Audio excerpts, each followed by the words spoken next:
Okay guys, I-30. The point of this class, first of all, a lot of guys from the top of guard, they reach, they push on the neck, or they masapão choke. And we have to know, first of all, feel comfortable. Always got to defend your neck. Just because I say it won't work, I've almost been put to sleep with masapão from inside, from me on the bottom. So like, you do have to take it seriously if you start feeling it on your neck. But it should be easy to defend. We should feel safe with this. The choke, I grab my left hand on the lapel, my right hand holds this way. So left hand holds thumb up, right hand holds thumb towards me. And I'm going to push that way. So I get my weight up on him, and I'm going to make him tap. I don't recommend this choke, but a lot of guys do it. A lot of guys do that, or they watch Friday the 13th, and they choke like this. Same thing. Especially when the guy stands up. That's what we're going to be focusing on for this class, like that. You're going to see it a lot. Whenever I go to the white belt tournaments, I always think, man, hope we have this technique well. So now, Brian, give me on top, please, sir. Right here.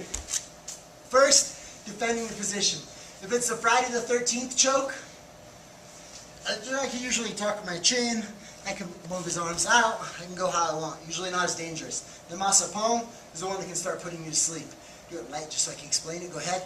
He gets up. All his weight's on this arm. What I got to do is roll this way, grab the top of his fist, pinch my elbow down. So I grab, pinch, and now I roll my whole body back. And that's going to pull it off my neck. That being said, what we're going to do right now is armbar him, so we're going to attack. But if you feel in too much danger, pressure, roll, grab, pull it back. Okay, it's very difficult to resist that.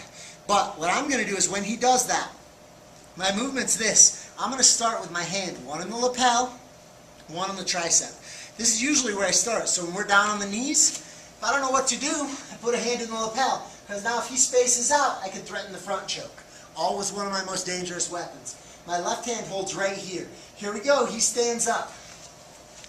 Very important. Watch my legs. I walk my legs up. 1, 2. Okay? That's the first most important part. I don't let go and try to go right for the armbar. I go 1, 2. Sometimes if I have to go 3, 4, that's fine, but I usually do it in 2. I keep my hips as high as I can. Now look at my hands. I let go with the arm that's deep. This is the one I want. I reach like this. Look, both hands are pointing palms towards him. Grab right like that. Right like that. Right like that. I like to have the students do this. Grab. Grab. Notice my left hand. I don't grab. I just go like this around it and I pinch. Pull that arm out. He doesn't realize it as being as dangerous as it is, but his arm gets very stuck. Kind of like if you have children, Curious George sticks his hand in the bottle and he can't get his hand out. Right here I make a small hole and now his hand is bigger than his wrist. So here we go.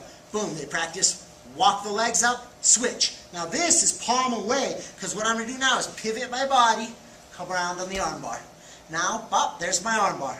The next thing that we practice from here is immediately I'm going to try to sweep the guy. So if I get the arm right away, that's great. Don't put your weight down yet.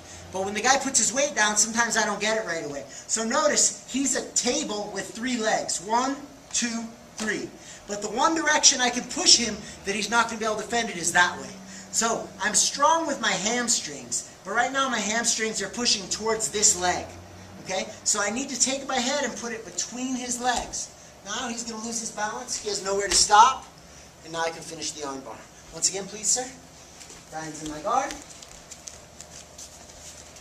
You do a little quicker. He stands up. 1, 2, switch. Bang. There's my armbar. I can finish it right here. Notice, this is exactly how I like to finish the armbar. From the guard. I get good leverage. I can come up higher right on his wrist. Bent with my elbow, bang, there's my armbar. What happens is the guy doesn't, he puts his weight down on me, so right away I'm spinning and getting ready to sweep. Right back up. Sometimes, spin around so I face the camera, please. The other way. So here I am. Sometimes what happens, he gets down on me and I have to do the sweep. Like he starts really focusing on defending this arm. Defend your arm. My hand has to stay through the middle like that. So I always threaten the armbar. If he lets go, or I have the opportunity, I'm going to grab his arm right there and armbar him. But he's low. My hand grabs right under here. So if my right hand was in for one reason or another, stick my left hand in, take my right hand out, fish between his legs. I want to get my head between his legs. So I push, push, push, push, push, get there. Now my hamstrings go, and I can lift and it pushes him right towards the table, leg that he's missing. Boom, he's on his back. Now I can work on opening it up and finishing the armbar. It's the class this week. Guys, if you're not students at Easton Brazilian Jiu Jitsu, come down and take a class. We'd love to see you. Thank you very much.